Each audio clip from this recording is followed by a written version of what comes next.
بسم اللہ الرحمن الرحیم۔ السلام علیکم ورحمۃ اللہ۔ میں ہوں احمد صابر چغتائی۔ ناظرین، آج ہم بات کریں گے کہ انسان نے سب سے پہلے مردے کو دفن کرنا کس سے سیکھا اور اس واقعے سے ہمیں کیا سبق حاصل ہوتا ہے۔ جی ناظرین، جب قابیل نے حابیل کو قتل کر دیا، دونوں حضرت آدم علیہ السلام کے فرزند ہیں۔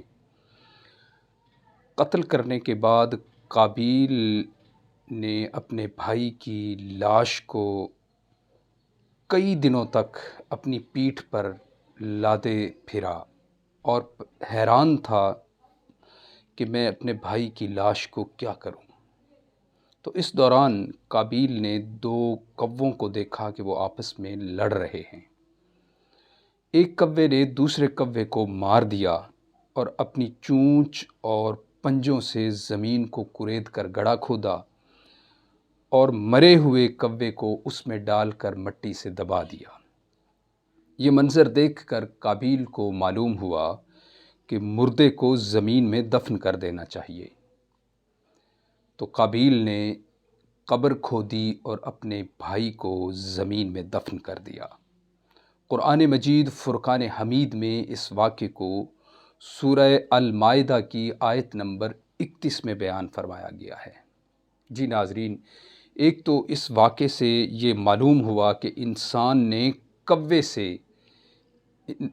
مرے ہوئے انسان کو دفن کرنا سیکھا ہے، لاش کو دفن کرنا سیکھا ہے، اور اس سے کوے کی یہ بھی معلوم ہوتا ہے کہ کوا کتنا قدیم پرندہ ہے۔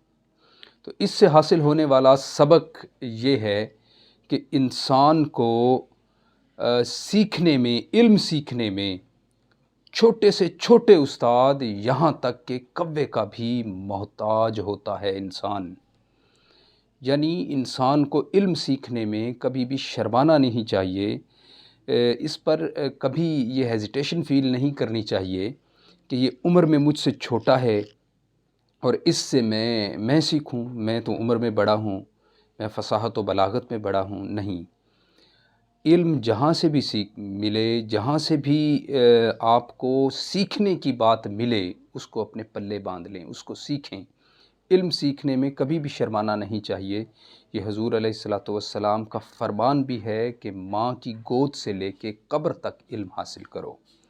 اس سے دوسرا ہمیں سبق یہ حاصل ہوتا ہے کہ جب بھی انسان کسی مشکل میں پڑتا ہے، جب بھی دنیاوی طور پر مشکلات کا شکار ہو جائے، تو خالق کائنات اس کے لیے کوئی نہ کوئی بہتری کا سبب نکال دیتا ہے، اس کو کوئی نہ کوئی اس مشکل سے نکلنے کا راستہ دکھا دیتا ہے۔